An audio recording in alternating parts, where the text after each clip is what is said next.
Hello student, welcome to the class and of course to the YouTube channel আমাদের সবার পরিচিত channel তোমরা জানো রাইস স্মার্ট বাংলা। আজকে আমাদের এই ইকো জ্ঞান যে সেশনটা রয়েছে সেখানেতে আমরা ইন্ডিয়ান ইকোনমির খুব ইম্পর্টেন্ট একটা টপিক নিয়ে ডিসকাস করব। সেই টপিকটা কি তোমরা রিসেন্ট টাইমে নিউজ পেপারে দেখতে পাচ্ছ যে আমাদের প্রাইম মিনিস্টার ফ্রান্স ভিজিট করেছিলেন এবং সেখানে গিয়ে ইন্ডিয়ান গভর্নমেন্ট ফ্রান্সের সাথে কোলাবোরেট করেছে একটা ব্যাংকিং টেকনোলজির ব্যাপারে। সেই ব্যাংকিং টেকনোলজিটা হলো ইউপিআই, নাম তোমরা শুনেছো এবং সেই ইউপিআইটা নিয়েই আমরা কথা বলবো। এই ক্লাসটা শুরু করার আগে তোমাদেরকে একটুখানি বলে দিই এই রাইস স্মার্ট প্ল্যাটফর্মটার ব্যাপারে। রাইস স্মার্ট রাইসের দীর্ঘদিনের অভিজ্ঞ টিচাররা এই প্ল্যাটফর্মেতে অনলাইন ক্লাস নিচ্ছেন। এই অনলাইন প্ল্যাটফর্মটাতে তোমরা যে ধরনের ফ্যাসিলিটিসগুলোকে অ্যাভেল করতে পারবে সেইগুলো এখানে তোমরা দেখতে পাচ্ছ। দেখো এখানে প্রথমেই দেওয়া রয়েছে যে তোমরা রেগুলার বেসিসে এখানে অনলাইন ক্লাস লাইভ করতে পারবে। সেই লাইভ ক্লাসগুলোকে তোমরা রেকর্ডেড ফর্মেও পরে দেখতে পারবে, নিজেদের ডাউট ক্লিয়ার করতে পারবে, বারে বারে শুনতে পারবে। এছাড়াও তোমরা প্রিন্টেড স্টাডি মেটেরিয়াল অ্যাভেল করতে পারবে। ক্লাসের কোনো কোর্স জয়েন করার আগে তোমরা যদি চাও কোন ধরনের কোর্সে জয়েন করব সেগুলোর জন্য রেসপেক্টিভ ডেমো ক্লাসও তোমরা পাবে। তো অতএব দেরি না করে যারা এই রাইসের অভিজ্ঞ টিচারদের ক্লাস এবং তাদের অভিজ্ঞ এক্সপিরিয়েন্সটাকে নিজেদের প্রিপারেশনের মধ্যে ইন্টিগ্রেট করতে চাও তারা আর দেরি না করে গুগল প্লে স্টোর থেকে এই অ্যাপটাকে ডাউনলোড করো, দিয়ে এখানে যে সমস্ত কোর্সগুলো রয়েছে সেই কোর্সগুলোর মধ্যে তোমার জন্য সুটেবল যে কোর্স রয়েছে সেটাতে নিজেকে এনরোল করো। আমাদের আগামী দিনে যে কোর্সগুলো যে যে সময়তে শুরু হতে চলেছে সেটার একটা লিস্ট তোমরা এখানে দেখতে পাচ্ছ। দেখো এখানে দেওয়াই রয়েছে যে 5th অগস্ট অ্যাকচুয়ালি দেখতে পাচ্ছ ব্যাংকিং এবং ইন্স্যুরেন্সের একটা কোর্স শুরু হতে চলেছে, সেটা B4 ব্যাচের নেম কোড হতে চলেছে। 9th অগস্ট এসএসসি রেলের একটা কোর্স স্টার্ট হতে চলেছে। 8th অগস্ট WBCS PSCর সেকেন্ড ইয়ারের একটা কোর্স লঞ্চ হতে চলেছে, অর্থাৎ যারা ফার্স্ট ইয়ারে ক্লাস করেছো বা যারা অ্যাডভান্স লেভেলে ক্লাস করতে চাও তাদের জন্য। এছাড়া 12 সেপ্টেম্বর ব্যাংক এবং ইন্স্যুরেন্সের আর একটা কোর্স ওপেন হতে চলেছে, যেটা বলতে পারো B20 নামে আমরা এটাকে নেমিং করছি। 5th সেপ্টেম্বর এসএসসি এবং রেল প্রো এবং 4th সেপ্টেম্বর WBCS এবং PSC প্রো এর কোর্স লঞ্চ হতে চলেছে। এখানে তোমরা দেখতে পাচ্ছ যে ইন্স্যুরেন্স প্রো ফোকাস বা সেকেন্ড ইয়ারের যে ব্যাচগুলো রয়েছে এই ব্যাচগুলো নেক্সট লেভেলের ক্লাস। প্রাইমারিলি তোমরা যদি প্রিপারেশনে নিজেদেরকে এনরোল করতে চাও তাহলে তোমরা এই কোর্সগুলোতে নিজেদেরকে এনরোল করতে পারো। যারা যারা চাইবে এই কোর্সগুলোকে অ্যাভেল করতে তারা এই ডেটগুলোকে মনে রাখবে, এই ডেটগুলোতে এই ব্যাচগুলো স্টার্ট হতে চলেছে। তাহলে চলো আর দেরি না করে আমরা আমাদের আজকের ডিসকাশনটা শুরু করে দিই। যথারীতি যেরকম বললাম যে আজকে আমাদের আলোচনার বিষয় হতে চলেছে ইউপিআই। দেখতেই পাচ্ছ ইউনিফাইড পেমেন্ট ইন্টারফেস। এটা একটা পার্টিকুলার টেকনোলজিক্যাল মেথড যেটা থ্রু দিয়ে আমরা খুব সহজে একটা ব্যাংক অ্যাকাউন্ট থেকে আর একটা ব্যাংক অ্যাকাউন্টে টাকা ট্রান্সফার করতে পারি। রিসেন্ট টাইমে আমরা বিভিন্ন ধরনের পরীক্ষাতে এই ইউপিআই থেকে কোয়েশ্চেন আসতে দেখছি, সেটা ব্যাংকিং এক্সামগুলোতেও দেখতে পাওয়া যাচ্ছে, সেটা সিভিল সার্ভিসের এক্সামগুলোতেও দেখতে পাওয়া যাচ্ছে এবং অন্যান্য স্টেট লেভেলের যে সমস্ত বা ন্যাশনাল লেভেলের আদার এক্সামিনেশনসগুলো রয়েছে যেমন এসএসসি সিজিএল সেখানেতেও এখান থেকে প্রশ্ন আসতে দেখা যাচ্ছে। সেই কারণটার জন্য আমরা আজকে এই বিষয়টা একটুখানি ডিটেলে জেনে নেব এবং এখান থেকে কি ধরনের রেলেভেন্ট কোয়েশ্চেন আসতে পারে সেগুলোর কিছু স্যাম্পল কোয়েশ্চেনও আমরা চেক করব।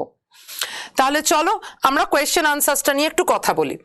আচ্ছা, প্রথমে একটুখানি কথা বলবো ইউপিআই এর ইন্ট্রোডাকশনসটা নিয়ে। ইউপিআই জিনিসটা কি এখানে দেখতেই পাচ্ছ, প্রথমেই আমরা এটার ফুল ফর্মটা মেনশন করছি। ইউপিআই অর্থাৎ ইউনিফাইড পেমেন্ট ইন্টারফেস। এটা একটা real time payment system. Real time কথাটার মানে কি?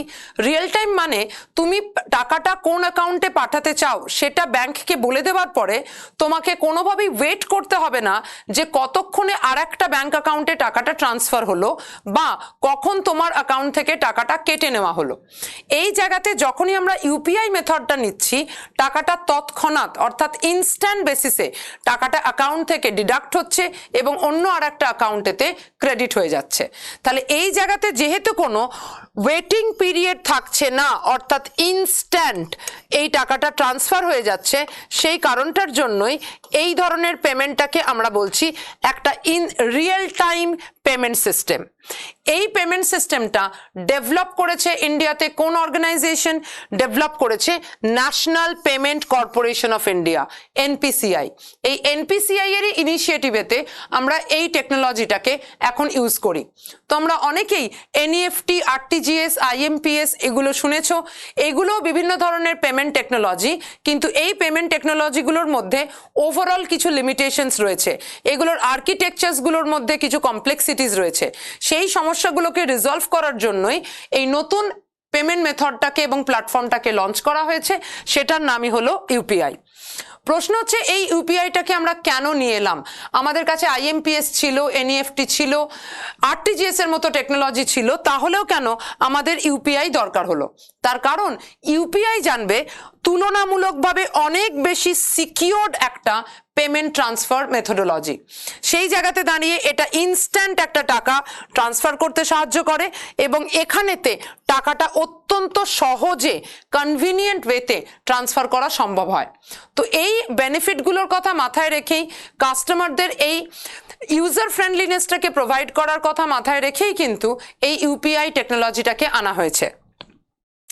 এবার চলো আমরা একটুখানি দেখে নিই এই ইউপিআই এর মেন ফিচার্সগুলো কি কি। প্রথমে দেখতে পাচ্ছ এখানে যে ফিচারটার কথা বলছে সেটা হলো ইন্টারঅপারেবিলিটি। ইন্টারঅপারেবিলিটি বলতে আমরা কি বলছি? দেখো এখানে বলছে UPI allows user to make payment and transfer funds between different banks using single mobile application. এটা একটা ইন্টারেস্টিং ফিচার। অর্থাৎ আমরা যখন টাকাটাকে ট্রান্সফার করতে চাইছি, কখনো এরকমটা নয় যে এই ইউপিআই যে টেকনোলজিটা, এটা কিন্তু যে কোনো ইউপিআই এনেবেলড ব্যাংকের মোবাইল অ্যাপেতেই অ্যাভেলেবেল।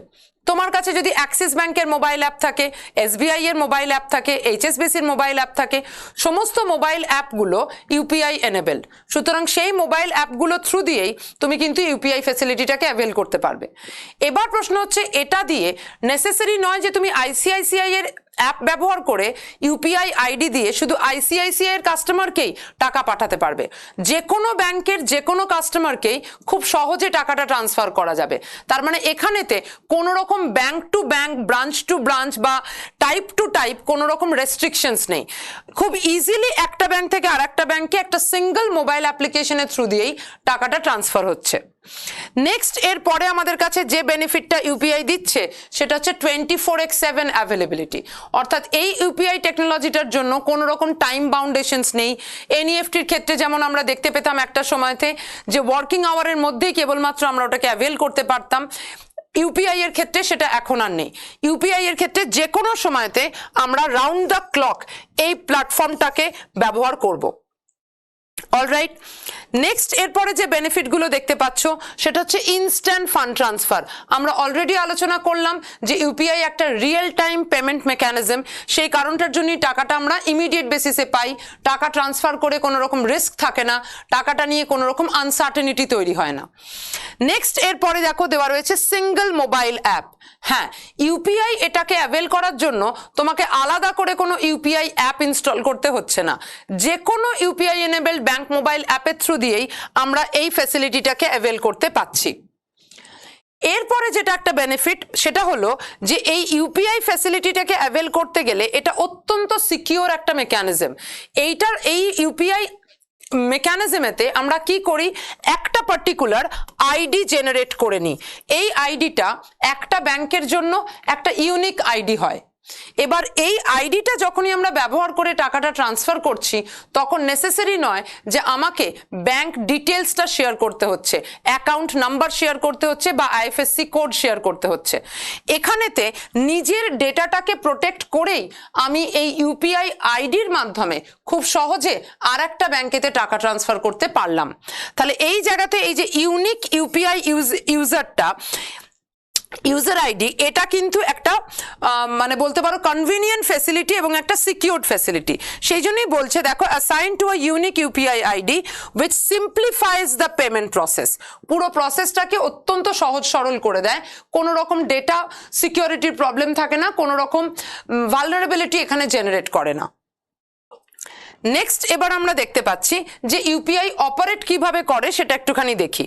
প্রথমে আমাদের যেটা করতে হবে সেটা হচ্ছে একটা রেজিস্ট্রেশন করতে হবে, অর্থাৎ আমরা যদি ইউপিআই আইডি জেনারেট করতে চাই তাহলে ইউপিআই এনেবল যে কোনো একটা ব্যাংকের মোবাইল অ্যাপকে আমরা কি করব, ডাউনলোড করব। সেখানে থেকে আমরা একটা ইউপিআই পিনকে সেট করে নেব। সেই ইউপিআই পিনটা সেট হয়ে যাওয়ার পরে আমরা যেটা করব সেটা হলো ওভারঅল এই ডিটেলসটা পুট করতে হবে যাকে আমি টাকাটা পাঠাতে চাই। সেই ইউপিআই আইডি থ্রু দিয়ে আমরা সেই ডিটেলসটাকে ভেরিফাই করতে পারবো যে ডিটেলসটা আমি পুট করলাম, এবং তারপরে আমরা ওভারঅল এই টাকাটাকে অত্যন্ত সহজে সিমলেসলি আমরা এই টাকাটাকে ট্রান্সফার করতে পারবো। সেই কারণটার জন্যই বলছে এটা অন্যান্য যে ব্যাংকিংটা ফান্ড ট্রান্সফার মেকানিজম আছে সেগুলোর সাথে ইউপিআইটা খুব ইজিলি ইন্টিগ্রেট হয়ে যেতে পারে। সো এই ইন্টিগ্রেশনসটা পুরো ট্রানজাকশনকে অত্যন্ত কনভিনিয়েন্ট করে তুলছে। নেক্সট এর পরে দেখো বেনিফিটস গুলোর কথা বলা রয়েছে। অলরেডি আমরা এগুলো আলোচনা করলাম যে ইউপিআই অত্যন্ত কনভিনিয়েন্ট একটা মেথোডোলজি যেখানেতে টাকাটাকে সহজে ট্রান্সফার করা যাচ্ছে। এখানেতে দেখতে পাচ্ছ সিকিউরিটির কথা এখানে বলছে।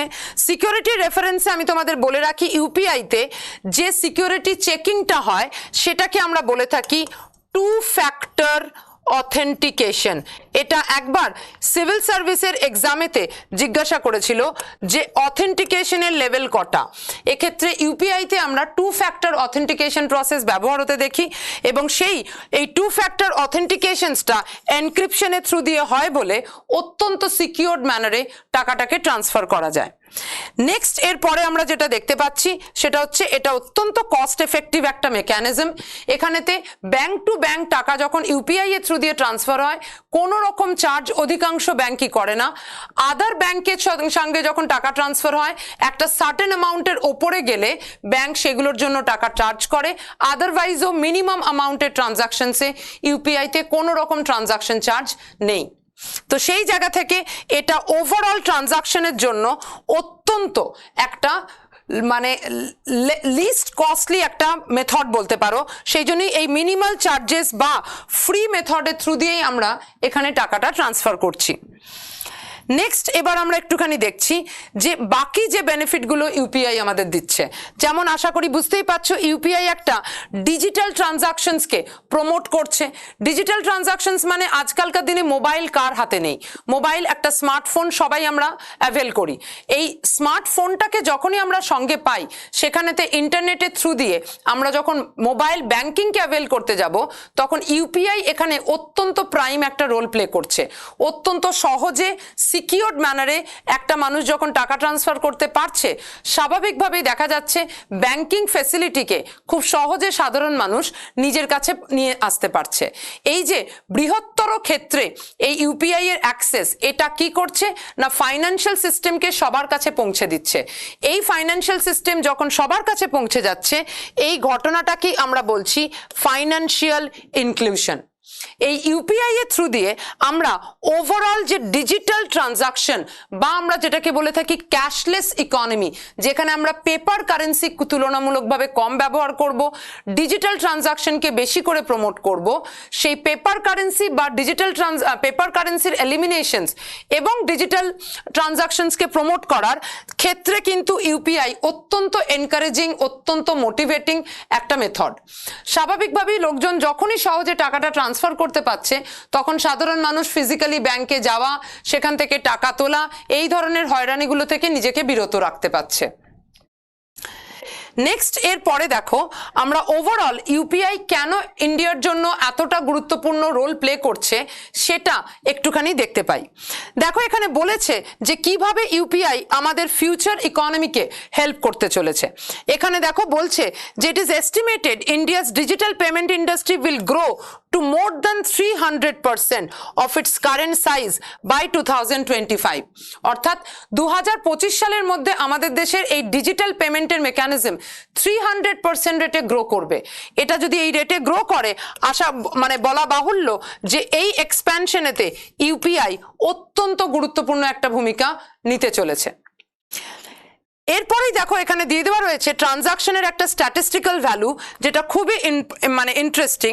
বলছে দ্য ট্রানজাকশন ভলিউমস এই ইউপিআই আসার পরেতে আমরা দেখতে পাচ্ছি যে 123 টাইমস বেড়েছে। সেটা কিরকম দেখো, এখানে বলছে 2016 ডিসেম্বরেতে তোমার যখন ট্রানজাকশনস ছিল 2 মিলিয়ন, যেটা কিনা 2018-এতে বেড়ে হয়ে গেছে 246 মিলিয়ন। এটা ইউপিআই, এই প্রসঙ্গে বলে রাখি ইউপিআই অ্যাকচুয়ালি লঞ্চ করলো 2016-তেই। এই 2016-তে ইউপিআই লঞ্চ করার ফলে দেখো যে ভ্যালুয়েশনসটা আমরা 2016-এর শুরুতে এক্সপিরিয়েন্স করছিলাম, উইচ ওয়াজ অ্যারাউন্ড ₹2 মিলিয়ন, সেটা 2018-এর জুনেতে এসে বুঝতে পারছো একটা হিউজ এবং রিমার্কেবল ইমপ্রুভমেন্ট শো করছে। এই ইমপ্রুভমেন্টটাই ইউপিআই এর ইম্পর্টেন্সটাকে বোঝাচ্ছে। কিছুদিন আগেই আমরা দেখলাম যে ফ্রান্সেতে ইউপিআই কে লঞ্চ করানো হলো এবং ফ্রান্সও এই ইউপিআই এর জার্নিটাতে ইন্ডিয়ার সাথে একসাথে হলো। এখানেতে আমরা দেখতে পাচ্ছি যে বাকি যে সমস্ত দেশগুলো এই ইউপিআই মেথোডোলজিটাকে নিয়েছে সেই দেশগুলো কারা কারা দেখতে পাচ্ছ। আমাদের যে প্রতিবেশী দেশগুলো রয়েছে Bhutan, Nepal, Oman, UAE, south east Asia, UK এবং ফ্রান্স, এই দেশগুলো কিন্তু এখন ইউপিআই এর টেকনোলজিকে অ্যাডপ্ট করেছে। এর ফলে এখান থেকে কোনো ইন্ডিয়ান যদি ওই সমস্ত দেশগুলোতে বেড়াতে বা ব্যবসার পরিপ্রেক্ষিতে বা কর্মসূত্রে যায়, তাদেরকে সেই টাকা ট্রান্সফার করার সেই হেডেকটা আর নিতে হবে না। তারা খুব সহজেই ইউপিআই মেকানিজমকে ব্যবহার করে তারা লোকাল ট্রানজাকশনসকে অ্যাভেল করতে পারবে। তো সেই জায়গা থেকে দাঁড়িয়ে আশা করি বুঝতে পারছো যে ইউপিআই এর এই ইমপ্লিমেন্টেশনস এবং এটার এই এক্সপ্যানশন ওভারঅল ইন্ডিয়ান ইকোনমিকে গ্লোবাল ডিজিটাল প্ল্যাটফর্মেতেও কিন্তু একটা খুব স্ট্রং জায়গা দিতে চলেছে। তো সেটারই পরিপ্রেক্ষিতে আমরা দেখতে পেলাম যে ইউপিআই কিন্তু বেশ গুরুত্বপূর্ণ ভূমিকা নিচ্ছে আমাদের এই ওভারঅল ডিজিটাল ট্রানজাকশনসে। এবার চলো আমরা একটুখানি দেখে নেব যে এই ইউপিআই এর সেগমেন্টটা থেকে আমরা কি ধরনের মাল্টিপল চয়েস কোয়েশ্চেন্স দেখতে পাই। তো এই মাল্টিপল চয়েস কোয়েশ্চেন্স গুলোর মধ্যে আমি তোমাদের জন্য কয়েকটা স্যাম্পল কোয়েশ্চেন রেখেছি, একটুখানি দেখে নাও। এই ধরনের কোয়েশ্চেন্স গুলোকে আমাদের মাথায় রাখতে হবে। প্রথমে জিজ্ঞাসা করেছে what does UPI stands for, তার মানে ইউপিআই কথাটার ফুল ফর্ম। এটা আমরা একদম আলোচনার শুরুতেই বলেছি যে এটা অ্যাকচুয়ালি একটা unified payment interface. Unified payment interface মানে এখানে পেমেন্টটা করার জন্য আমরা একটা সিঙ্গেল ইন্টারফেসকে ব্যবহার করে থাকি। অনেক কটা পেমেন্ট গেটওয়েকে মাল্টিপল ওয়েতে ক্লাব করে এখানে টাকা ট্রান্সফার করা হচ্ছে না। যেহেতু এখানে ইউনিফিকেশনটা হচ্ছে, টাকা ট্রান্সফার করা সহজ হচ্ছে, টাকা ট্রান্সফার অনেক বেশি সিকিউরড হচ্ছে। সেই কারণটার জন্যই ইউপিআই এর ফুল ফর্মটা মনে রাখতে পারলেই আমরা এটার ফাংশন বা অবজেক্টিভিটিটা সম্বন্ধেও একটা আইডিয়া রাখতে পারবো। চলে যাই আমাদের পরবর্তী কোয়েশ্চেনটাতে, যেখানে বলছে UPI transaction can be initiated by using which of the following. অর্থাৎ ইউপিআই এর মাধ্যমে যদি আমরা টাকা ট্রান্সফার করতে চাই তাহলে কোন ইনিশিয়েটিভটা আমাদের নেওয়া উচিত, মানে কোন কোন জিনিসটা আমাদের থাকা দরকার, কোনগুলোকে আমাদের শেয়ার করতে হবে। প্রথমে কি বলছে, বলছে ব্যাংক অ্যাকাউন্ট, আইএফএসসি কোড এইটা লাগবে, আধার নাম্বার অ্যান্ড ওটিপি এটা লাগবে, mobile number and OTP UPI transactions করতে গেলে এটা লাগবে, নাকি UPI ID and UPI pin এটা লাগবে। আমরা প্রথমেই আলোচনার শুরুতে বললাম যে ইউপিআই ট্রানজাকশনসটাকে অ্যাভেল করতে গেলে প্রথমেই আমাদের যেটা করতে হবে সেটা হচ্ছে যে ব্যাংকের মোবাইল অ্যাপের থ্রু দিয়ে আমরা ইউপিআই আইডি জেনারেট করছি সেখানে থেকে গিয়ে আমাদের একটা ইউনিক আইডি নিতে হবে। প্রত্যেকটা ব্যাংকের অ্যাপেতেই এই একটা ইউনিক ইউপিআই আইডি তৈরি হবে। এই ইউপিআই আইডিটা কিন্তু ম্যান্ডেটরি, এবং যখনই আমরা এই ট্রানজাকশনসটাতে ইউপিআই আইডিটাকে ব্যবহার করব, উল্টো দিকে ট্রানজাকশনসের জন্য ইউপিআই আইডিটা ভেরিফাইড হয়ে যাবে, তখন যখন ফাইনাল ট্রানজাকশনসে যাব তখন আমাদের সেখানে একটা পিন নাম্বার ব্যবহার করতে হবে। বহু ক্ষেত্রে সেটা 4 ডিজিট একটা সিকিউরিটি নাম্বার হয়। এই নাম্বারটা পুট করলেই আমরা ট্রানজাকশনসটাতে ট্রানজাকশনটাকে লাইভ করতে পারি, ট্রানজাকশনটাকে অ্যালাউ করে দিতে পারি বা বলতে পারো অথেন্টিকেট করতে পারি। সুতরাং ইউপিআই এর মাধ্যমে ট্রানজাকশন করতে গেলে আমাদের দুটো জিনিস বাধ্যতামূলক। এক হচ্ছে যে ব্যাংকের মোবাইল অ্যাপের থ্রু দিয়ে আমরা ট্রানজাকশনটা করছি সেই ব্যাংকের মোবাইল অ্যাপ এনেবেলড একটা আইডি এবং সেখানেতেই জেনারেট করা একটা ইউপিআই পিন। এই দুটো জিনিস থাকলেই আমরা ইউপিআই এর থ্রু দিয়ে ট্রানজাকশনসটা করতে পারবো। সুতরাং আমাদের এখানে প্রশ্নটাতে আনসারটা চারটে অপশনসের মধ্যে হয়ে গেল অপশন ডি। চলে যাচ্ছি এবার আমাদের পরবর্তী কোয়েশ্চেনটাতে, যেখানে বলছে what is the purpose of UPI ID. এই যে একটু আগে আমরা আলোচনা করলাম অবজেক্টিভ, বেনিফিট, এইগুলোই যদি একটুখানি ভালো করে খেয়াল করো আইডিয়াটা পেয়ে যাবে। প্রথম অপশনেতে কি বলছে? প্রথম অপশনে বলছে it is a unique identifier assign to each bank account. তার মানে ইউপিআই এর কাজ বলছে একটা ইউনিক ব্যাংক অ্যাকাউন্টকে আইডেন্টিফাই করা, তাই কি না? ইউপিআই এর আইডি কিন্তু আমরা ব্যাংক অ্যাকাউন্টকে আইডেন্টিফাই করার জন্য ব্যবহার করি না, সুতরাং এটা আনসার হওয়ার সম্ভাবনা নেই। বিতে বলেছে ইট is a virtual payment address. UPI ID এটা ভার্চুয়াল পেমেন্ট অ্যাড্রেস কিনা? হ্যাঁ, এটা একটা ভার্চুয়াল পেমেন্ট অ্যাড্রেস। বলছে that eliminates the need of bank details during transaction. Exactly so. আমি প্রথমেই বললাম ইউপিআই আইডি আর পিন নাম্বারটা যখন আমরা নেবো তখন আমাকে আমার ব্যাংক অ্যাকাউন্ট, আইএফএসসি কোড, এই ডিটেলসগুলো শেয়ার করতে হবে না। যখনই আমি এই ডিটেলসগুলোর কারোর সাথে শেয়ার করছি না আমার পার্সোনাল ডেটা অনেক বেশি প্রোটেক্টেড থাকছে, ট্রানজাকশনস অনেক বেশি সিকিউরড হচ্ছে। সেই কারণটার জন্য বিনা ব্যাংক ডিটেলস ট্রানজাকশনে শেয়ার করে যে ভার্চুয়াল পেমেন্টকে আমরা পেমেন্ট মেথডটাকে আমরা ইউজ করছি সেটাই অ্যাকচুয়ালি ইউপিআই। সুতরাং এখানে যে অপশনসগুলো রয়েছে তার মধ্যে আমরা বাকি দুটো অপশনসে গেলামই না, আমাদের যে বি অপশনটা রয়েছে সেটাই কিন্তু ইউপিআই এর মেন পারপাসটাকে খুব সুন্দর করে এক্সপ্লেন করছে। সেই জন্য আমরা এখান থেকে আনসার নিয়ে নিলাম আমাদের সেকেন্ড অপশনটাকে। অলরাইট, চলো নেক্সট। এবার আমাদের কাছে কি কোয়েশ্চেন রয়েছে? নেক্সট কোয়েশ্চেন রয়েছে যে ইউপিআই ট্রানজাকশন এটা প্রসেস হয় কিসের মাধ্যমে? বলছে রিয়েল টাইম বেসিসে, ব্যাচ মোডে, এভরি আওয়ার, নাকি শুধু উইকডেজে? এটাও আমরা আলোচনা করেছি। ইউপিআই কেন এত কনভিনিয়েন্ট? তার কারণ এটা ইনস্ট্যান্ট বেসিসে টাকাকে ট্রান্সফার করে, এটা কোনো রকম ওয়েটিং পিরিয়ড জেনারেট করে না। এই যে batch mode once a day বলছে, মাথায় রাখবে এই ব্যাচ মোডের কনসেপ্টটা মূলত ব্যবহার হয় যে মেথডটাতে, সেটা হলো এনইএফটি। এখানেতে এক একটা ব্যাচের আন্ডারেতে সবকটা ট্রানজাকশনকে একসাথে ক্লাব করে ট্রান্সফার করা হয়। সেটা কিন্তু ইউপিআই এর ক্ষেত্রে হবে না। ইউপিআইতে টাকা ট্রান্সফার হবে রিয়েল টাইমের মাধ্যমেই, অর্থাৎ তৎক্ষণাৎ টাকাটা ট্রান্সফার হবে without having any waiting period. বোঝা গেল? আশা করি বুঝতে পেরেছো।